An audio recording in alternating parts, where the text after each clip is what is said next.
C'est l'histoire d'une rencontre.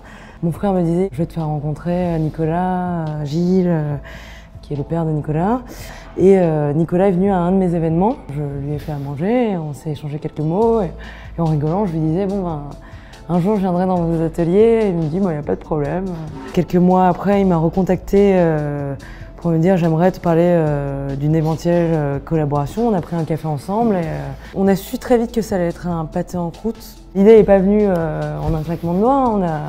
On a parlé de croiser un peu de nos univers avant de parler d'origine. J'adore la cuisine vietnamienne. Après, j'ai fait vraiment une formation très classique française, mais mes origines sont 100% vietnamiennes. Et ce qui me plaît dans cette cuisine, c'est qu'il n'y a jamais un goût qui surpasse un autre.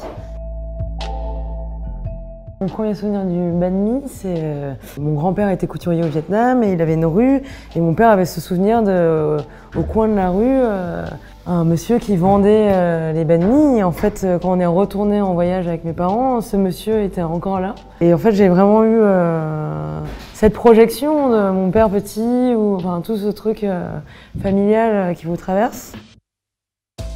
C'est vrai qu'au Vietnam, on est très grand consommateur de viande. Le banh mi, il y a presque 5-6 déclinaisons de porc au minimum. Chacun a sa technique, hein, mais une espèce de mortadelle avec un pâté avec tous les abats, avec plus une couche de viande de poitrine rôtie. Donc en le coupant, il y avait toutes ces strates qui se formaient de viande et de concombre et de carottes et de coriandre. Donc c'est un peu ce qu'on a essayé de retrouver en coupant une tranche de banh mi en croûte. C'est ce visuel très fort avec ce vert qui explose, l'orange, le piment, etc. Et après, ce que j'ai pu apporter, je pense, c'était les assaisonnements avec la sauce poisson, doser la sauce soja, la sauce de poisson, la saumure de poisson, cette salade de carottes vinaigrée, là au vinaigre d'asperule, et un mélange d'herbes pour, j'en reviens, à équilibrer avec un jus de carotte réduit pour apporter un peu de sucrosité.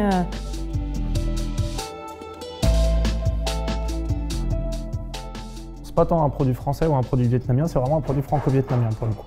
On respecte les codes du pâté croûte totalement avec une pâte, c'est de la pâte brisée et puis vous avez de la gelée. Alors la gelée a été twistée un peu justement, on n'a pas fait une gelée classique, on a fait une gelée de coriandre pour justement faire un rappel au produit qu'est le banh mi.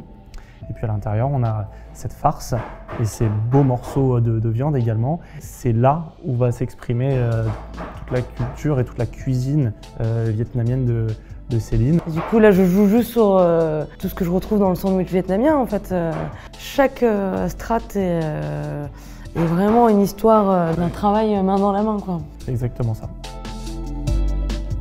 Comme c'est un produit que je prends un peu en entrée ou en apéro à partager, je mettrai des bulles dessus, quoi. C'est vrai que chez Tontine, vous servez un vin que je trouve super intéressant, Gros Bijou. Qui est le nom du chat de mon frère, encore une histoire de famille. Qui est le vin fait par Patrick Bouju, qui est vraiment l'un des empereurs du vin nature en France. Pour Tontine, pour Céline et Julien. Cidre ou vin léger, légère macération, parce que pour avoir tout le déploiement des herbes, que ça n'emporte pas trop sur toutes les saveurs dans le produit, parce qu'il y a plein de notes un peu subtiles. C'est un produit qui se partage ou qui se mange tout seul, c'est un produit qu'on peut manger accompagné de différents types de vins. Le plus important, c'est de se faire plaisir.